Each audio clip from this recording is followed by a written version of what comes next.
கடலூர்ல 38 கிராமங்கள் வந்து டெல்டா பகுதியாக அறிவிச்சிருக்காங்க. அவங்களுக்கு நிறைய விவசாயம் பண்றதுக்கான வாய்ப்புகள் நிறைய வரும். ரொம்ப நாள் கோரிக்கை அவங்களுக்கு. அதை நீங்க எப்படி பாக்குறீங்க? ஆனால் தெரியலைங்கன்னா நாங்கள்லாம் இங்கே இருந்தோம். அதை மாதிரி அறிவித்திருந்தால் அது ரொம்ப சந்தோஷம் தாங்கன்னா. தமிழகத்தை பொறுத்தவரை விவசாயத்தை வளப்படுத்துவதற்காக, விவசாயத்தை விஸ்தீரப்படுத்துவதற்காக தமிழக அரசு எந்த முயற்சி எடுத்தாலும் அது நல்லது தானே. ஆனால் முயற்சி எடுக்காமல் இருக்கிறாங்க. அதனால் நிச்சயமாக முயற்சி எடுக்கணும். கால்வாய் சுத்தம் பண்ணுறதுலேருந்து, நீர்ப்பாசனத்தை கொண்டு போகிறதுலேருந்து, விவசாய விளைநிலங்களை வந்து விளைநிலங்களாக வச்சிருக்கிறதுலேருந்து. இன்னைக்கு தமிழ்நாட்டில் பார்த்தீங்கன்னா கார்பன் கண்டென்ட் விவசாய பூமியில் 0.5% கீழே வர ஆரம்பிச்சிருச்சு. 4% கீழே போனால் எதுவுமே முளைக்காதுங்கண்ணா.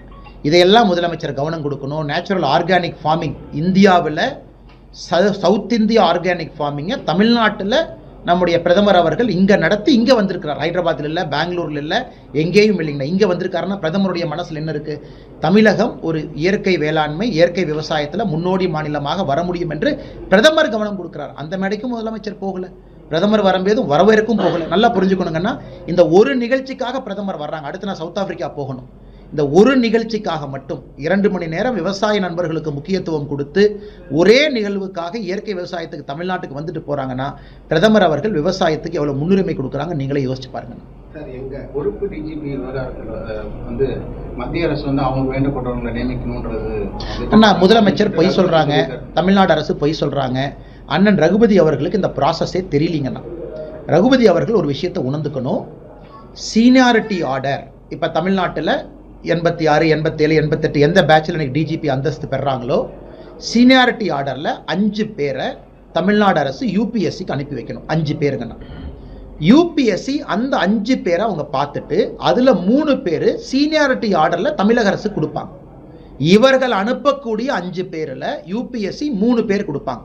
சீனியாரிட்டி ஆர்டர் அவங்க டேட் ஆஃப் பர்த் பொறுத்து, சிவில் சர்வீஸ் பொறுத்த வரைக்கும் சீனியாரிட்டி ஆர்டருங்கிறது டேட் ஆஃப் பர்த்தை பொறுத்து. அந்த பேட்ச் ஒரே பேட்ச், டேட் ஆஃப் பர்த் முன்னாடி இருந்தால் முன்னாடி, டேட் ஆஃப் பர்த் பின்னாடி இருந்தால் அந்த 3ஐயும் முதலமைச்சர் கொடுத்த பிறகு அந்த 3ல் யாரை வேண்டுமானாலும் முதலமைச்சர் தேர்வு செய்யலாம். ஸோ யூபிஎஸ்சி இவங்க தான் டிஜிபின்னு சொல்ல மாட்டாங்க. எனக்கு 5 பேர் கொடுங்க, 5ல் 3 பேர் நான் திருப்பி உங்களுக்கு அனுப்புகிறேன். அந்த 5 பேர்த்த நாங்கள் செக் பண்ணணும். விஜிலன்ஸ் செக் பண்ணணும், பேக்ரவுண்ட் செக் பண்ணணும், அவங்க அந்த கிரைட்டீரியா ஃபுல்ஃபில் ஆயிருக்காங்களான்னு செக் பண்ணணும். அந்த 3ல் நீங்கள் ஒன்று செலக்ட் பண்ணுங்க. இதான் இந்தியா முழுசும் நடக்கிறது. இந்தியா முழுசும் யூபிஎஸ்சி ஃபாலோ பண்ணுறாங்க. யூபிஎஸ்சி 7வது ஆளை கொண்டு வந்து பண்ண முடியாது. யூபிஎஸ்சி 8வது ஆளை கொண்டு வந்து டிஜிபியாக போட முடியாது. இதில் என்னன்னா முதலமைச்சரை பொறுத்தவரை அதில் முதல் 3 பேரும் நேர்மையான, நிர்வாக திறமை இருக்கக்கூடிய, நடுநிலைமையான, சென்ட்ரல் டெபுடேஷன் போயிருக்கக்கூடிய, ஆளுமை மிகுந்த, தைரியமான தலைவர்கள். இதால வெளிப்படையான உண்மைங்கண்ணா. அந்த முதல் 3 பேர் நான் பேரை சொல்ல விரும்பல, சொன்ன அரசியலாயிரும். நீங்களே கூகுள் பண்ணால் தெரியும். சீனியாரிட்டியில் 1, 2, 3 யாருன்னு. ஒரு லேடி ஒருத்தவங்க இருக்காங்க, 2 ஜென்ஸ் இருக்காங்க. இவங்களுக்கு சர்வீஸ் ட்ராக் ரெக்கார்டு கிளீனாக வச்சிருக்காங்க. ஆனால் கரெக்டுங்கண்ணா. இவங்களுக்கு என்னன்னா இன்னைக்கு டிஜிபியா ஒருத்தரை போட்டுட்டீங்கன்னா சுப்ரீம் கோர்ட் என்ன சொல்லுது? ரிட்டையர்மெண்ட் கணக்கு இல்லை, 2 வருஷம் டிஜிபி இருக்கணும்னு சுப்ரீம் கோர்ட் சொல்லுது. 59 வயசு 8 மாசத்துல நீங்க டிஜிபியா போட்டுட்டீங்கன்னா அவங்க 4 மாசம் ரிட்டையர் ஆக மாட்டாங்க, 2 வருஷம் பணி புரிவாங்க. Supreme கோர்ட்டுடைய judgement. முதலமைச்சர் அப்படியே சொல்லி சொல்லி சொல்லி சொல்லி அந்த சீனியாரிட்டி ஃபர்ஸ்ட் இருக்கிறவர் அதுக்குள்ள ரிட்டையர் ஆயிடுவார். இப்படியே வெத்தலைப்பாக்கு சாப்பிட்டு செகண்ட் இருக்கும் ரிட்டையர் ஆயிடுவார். அவருக்கு பிடிச்ச அதிகாரி 6வது, 5வது, 7வது இருக்கிறவங்க 5வது வர்ற வரைக்கும் வெத்தலைப்பாக்கு சாப்பிட்டுக்கிட்டே இருப்பார். அவங்க 5வது வந்ததுக்கப்புறம் தாத்தா காலத்து டெக்னிக் என்ன, அதை யூபிஎஸ்சிக்கு அனுப்புவாங்க. அதனால் முதலமைச்சர் அவருக்கு விருப்பமான யாரோ ஒருவரை, நான் பேர் சொல்ல விரும்பலைங்கன்னா அவருக்கு விருப்பமான யாரோ ஒருவரை கொண்டு வருவதற்காக இந்த சீனியாரிட்டி முதலில் இருக்கக்கூடிய ஒரு ஐபிஎஸ் அதிகாரி, நான் பேர் சொன்ன அரசியலாகி போயிடும், அவங்க ரிட்டையர்மெண்ட் இப்போ கொஞ்ச நாள் ஆக போகிறாங்க. அது வரைக்கும் காலம் தாழ்த்தி கொண்டே இருக்கிறாங்க. இது தமிழ்நாட்டு மக்களுக்கு தெரியும். பொறுப்பு டிஜிபி இல்லாதனால பாதிப்பு யாருக்கு? ஒரு முன்னாள் அமைச்சர் இங்கே இருக்கிறாங்க, முன்னாள் அமைச்சர் இங்கே உட்காந்துருக்கிறாங்க. கேபினெட்டில் மோடி ஐயாவோடு பணிபுரிந்து 5 ஆண்டு காலம் தமிழ்நாட்டை ரெப்ரசென்ட் பண்ணோம். எல்லாமே சிஸ்டம் படி தாங்க வேலை செய்ய முடியும். டிஜிபி இருந்தால் தானே சிஸ்டம் வேலை செய்யும். டிஜிபியே இல்லாமல் பொறுப்பு டிஜிபி போட்டால் ராமநாதபுரத்தில் பார்த்தோம் கத்தி எடுத்து குத்தத்தான் செய்வான், கோயம்புத்தூரில் பார்த்தோம் ரேப்பு நடக்கத்தான் செய்யும். காவல்துறைக்கு கம்பீரம் எங்கன்னா போச்சு? டிஜிபி இருந்தால் தான் ரிவ்யூ மீட்டிங் கூப்பிடுவார். டிஜிபி மேலே பயம் இருக்கும். ஐயோ 2 வருஷம் பதவியில் இருப்பாருப்பா, நம்ம பல்ல பிடுங்கிடுவார், வேறு இடத்துக்கு டிரான்ஸ்ஃபர் பண்ணுவார். பொறுப்பு டிஜிபியே எத்தனை நாள் இருப்பாருன்னு கான்ஸ்டபிளுக்கு தெரியாது. இந்த பொறுப்பு டிஜிபி இன்னைக்கோ நாளைக்கோ அடுத்து வரமோ, அவர் எங்க நமக்கு ரிவ்யூ மீட்டிங் நடத்துறது? அதனால தான் தமிழகத்தில் சட்டம் ஒழுங்கு சந்தி சிரித்து கொண்டிருக்கிறது. அதனால் முதலமைச்சர் அவர்கள் உடனடியாக சீனியாரிட்டி ஆர்டரில் தான் போடுறாங்கன்னா இதில் யாரும் குழப்பம் கிடையாது. Number 1, 2, 3 as per seniority. எங்கள் கூட்டணியில் விரிசல் விழுவும் எதிர்பார்த்து சங்கிகள் காத்திருக்கிறாங்கன்னு சொல்லி உதயநிதி ஸ்டாலின். ஆனால் உதயநிதி ஸ்டாலினுக்கு அவர் எப்படின்னாங்கன்னா, அவருக்கு ஒரே டைலாக் தானே. அவர் விளையாட்டுத்துறை அமைச்சராக இருக்கிறாரு, என்ன சாதனை செஞ்சார், பெப்பரப்பே அந்த வடிவேலு பேண்ட்டுக்குள்ளே பட்டாவட்டி டவுசருக்குள்ளே கையை விட்டு வெளிக்காட்டுவார், ஒன்றும் இல்லை அப்படிங்கிற மாதிரி. துணை முதலமைச்சராக இருக்கிறீங்க, முதலமைச்சர் எதிர்க்கட்சி தலைவராக இருக்கும் பொழுது வாங்கின ரிவ்யூ பெட்டிஷன்ஸ் அவ்வளோ வாங்கினீங்க. பெட்டிஷன் மக்கள்கிட்ட போய் குறை தீர்ப்பு முகாம் எத்தனை சால்வ் பண்ணீங்க? கிடையாது. எதுவுமே பேசாமல் சமஸ்கிருதம் செத்து போன மொழி, தமிழ் இப்படி, சமஸ்கிருதம் இப்படி, ஹிந்தி இப்படி, வடக்கு இப்படி, தெற்கு இப்படி, டெங்கு, மலேரியா, இது மட்டும்தான் பேசுகிறார். அவருக்கு உண்மையாலுமே சப்ஜெக்ட் நாலேஜ் இல்லை. நம்மளுடைய துரதிர்ஷ்டம் தான். குடும்ப ஆட்சியில் ஒரு பொறுப்பில் கொண்டு வந்து உட்கார வச்சிருக்கிறோம். சப்ஜெக்ட் நாலேஜ் கொஞ்சமாச்சு இருந்தால் பரவாயில்ல. சப்ஜெக்ட் நாலேஜ் இல்லை. அவங்களுக்கு என்ன சப்ஜெக்ட் பேசுறதுன்னு தெரில. யாராச்சும் நீங்கள் மீடியாக்காரங்க போய் கேள்வி கேட்டால் அந்த காரில் கண்ணாடி ஏற்றிக்கிட்டு ஸ்டைலாக பார்க்குறது, என்னென்னு பார்க்குறது, இப்படி பார்க்க இதான் பண்ணுறாங்க. சப்ஜெக்ட் நாலேஜ் இல்லை, அதனால் பேச தெரியல. ஏதாச்சும் ஒன்று பேசணும். திரும்ப திரும்ப குண்டு சட்டிக்குள்ள குதிரை என்பதை போல மாண்புமிகு துணை முதலமைச்சர் அவர்கள் இதையே பேசிட்டு இருக்கிறாங்க. இது நம்முடைய சாபக்கேடாகத்தான் நான் பார்க்குறேங்கன்னா, 2026 தமிழக மக்களுக்கு ஒரு வாய்ப்பு. ஆளுமை மிகுந்த தலைவர்களை கொண்டு வந்து உட்கார வைங்க. உங்களை பணி செய்ய சேவகனாக உங்களை மாற்றுங்க. உங்களுக்கு அவங்க பணி செய்யட்டும். நம்முடைய தரப்பில் மிக தெளிவாக என்டிஏ எங்களுடைய கூட்டணி கட்சியினுடைய வேட்பாளராக இதற்கு முன் முதலமைச்சராக இருந்த எடப்பாடி பழனிசாமி அண்ணன் இருக்கிறாங்க. முழு கட்சி நின்று கொண்டிருக்கின்றோம். பாரதிய ஜனதா கட்சி இத்தனை தலைவர்கள் இருக்கிறாங்க. நீங்கள் அவங்களெல்லாம் தேர்வு பண்ணுங்க, வாய்ப்பு கொடுங்க, கண்டிப்பாக உங்களுக்கு பணி செய்வாங்க. உதயநிதி அவர்கள் இதையே பேசிக்கிட்டு எந்த வேலையும் செய்ய மாட்டாங்க.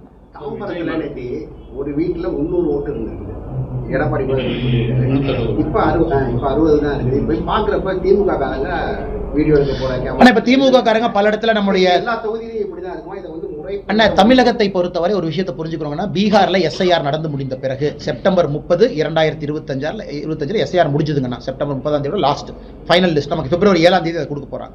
நம்ம ஃபைனல் லிஸ்ட் பிப்ரவரி 7. அன்னைக்கு 6.49% 6.49% வாக்காளர்கள் நீக்கிட்டாங்க. தப்பான வாக்காளர்கள், போலி வாக்காளர்கள். இப்போ பீகாரில் 6.5% வாக்காளர்கள் போலி வாக்காளர்கள். தமிழகத்தில் என்னை பொறுத்தவரை ஒரு பெரும் சதவீதம் போலி வாக்காளர்கள் இருக்கிறாங்க. டபுள் என்ட்ரி, ஒரே பேரில் 2 பேர், அதே ஆள் இந்த பூத்து, அப்பா பேர் அப்பா பையன், அடுத்த பூத்தில் பையன் அப்பா அதே பேரை மாற்றி ஒரே வீட்டில் 300. அதனால் மிக முக்கியமான வேலை இங்கே எல்லோருக்குமே, தமிழக மக்களுக்கு வரைவு வாக்காளர் பட்டியல் வெளியிட்ட பிறகு தான் நம்ம வேலை இருக்குது. வரைவு வாக்காளர் பட்டியலை மீடியா நண்பர்கள் நீங்களும் பார்ப்பீங்க, நாங்களும் பார்ப்போம். 1 பேர் 2 பேர் 3 பேர் நிறைய இடத்துல நம்ம வெட்டி எறியணும். ஏன்னா அதெல்லாம் தப்பு. பொதுமக்கள் கேள்வி கேட்கணும். பொதுமக்களும் கேட்பதற்கு உரிமை இருக்குது. நீங்களும் போய் எலெக்ஷன் கமிஷன் ஆப்பில் சிட்டிசனாக நீங்களும் மார்க் பண்ணலாம்.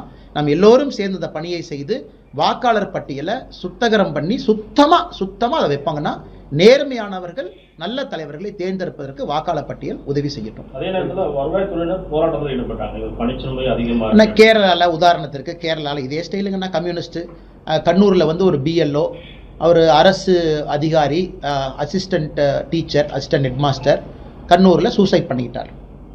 உடனே கம்யூனிஸ்ட்காரங்க வீட்டுக்கு போகிறாங்க.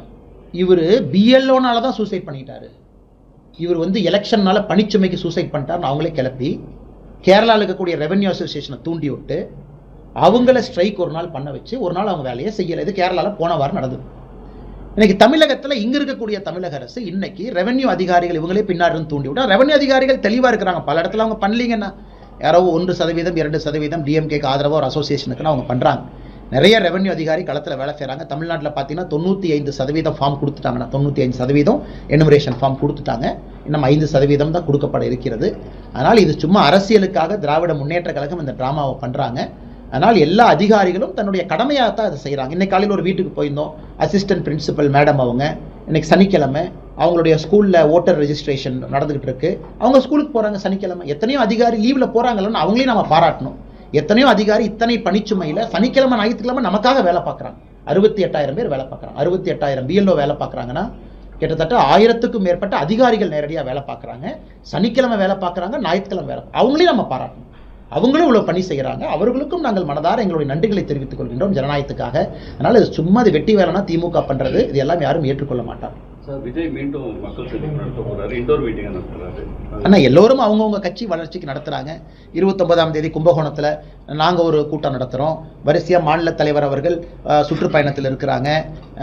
எல்லா இடத்துலையும் மக்களை சந்திக்கிறாங்க. எல்லா அரசியல் கட்சிக்கும் செய்கிறது தாங்கன்னா அவரும் செய்யட்டும், தவறு எதுவும் கிடையாது. காவல்துறை எங்களுக்கும் நிர்பந்தம் பண்ணியிருக்காங்க, இப்படி தான் பண்ணணும், மாநில தலைவர் வண்டியில் போகக்கூடாது, மாநில தலைவர் வந்து ஸ்டேஜில் தான் கூட்டம் போடணும்னு சொல்லியிருக்காங்க. பாரதிய ஜனதா கட்சி அதை ஏற்றுக்கொண்டிருக்கின்றோம். ஆனால் முதலமைச்சர் வேண்டுமென்றே அனைத்து கட்சி கூட்டத்தை கூட்டாமல் சுற்றிட்டு இருக்காரு. அனைத்து கட்சி கூட்டத்தை கூப்பிட்டு அதில் வந்து அவங்க வந்து அந்த மொடாலிட்டி ஒர்க் அவுட் பண்ணாதாங்கன்னா நமக்கு அந்த ப்ளூ பிரிண்ட் கிடைக்கும், எஸ்ஓபி கிடைக்கும். அதே நான் எஸ்ஓபியே இல்லாமல் இருக்கும். நாங்கள் அரசு சொல்லியிருக்கக்கூடியது, காவல்துறை சொல்லக்கூடிய செய்கிறோம், அதே மாதிரி மற்ற கட்சிகளும் செய்யட்டும், அவர்களுக்கும் எங்களுடைய வாழ்த்துக்கள். உங்கள் கூட்டணி ரொம்ப பலவீனமாக இருக்குது வெளிப்பார்வைக்கு. அவங்க 10 பேர் இருக்காங்க, நீங்கள் 2 பேரை வச்சு எப்படி தேர்தலை சந்திக்க போறீங்க? இல்லை வேற கூட்டணிகள் வேற கட்சிகள் வர வாய்ப்பு இருக்காங்க? ஆனால் இப்படி சொல்கிறேனே, 10 காய்கறிண்ணே, அரை கிலோ 10 சேர்ந்து 5 கிலோண்ணே. இது 4 காய்கறிண்ணே, 1 5 கிலோண்ணே, 4 சேர்ந்து 20 கிலோண்ணே. தராசத்தில் வச்சிங்கன்னா அந்த 4 காய்கறி ரொம்ப பெருசாக இருக்குண்ணே. அந்த அர்த்தத்தில் தான் நாம் சொல்கிறோண்ணே. எத்தனை பேர் நம்பர் என்பது முக்கியம் இல்லை. எங்ககிட்ட ஆக்கப்பூர்வமாக தலைவர்கள், ஆளுமை மிகுந்தவர்கள் நம்மோடு இருக்கின்றார்கள்.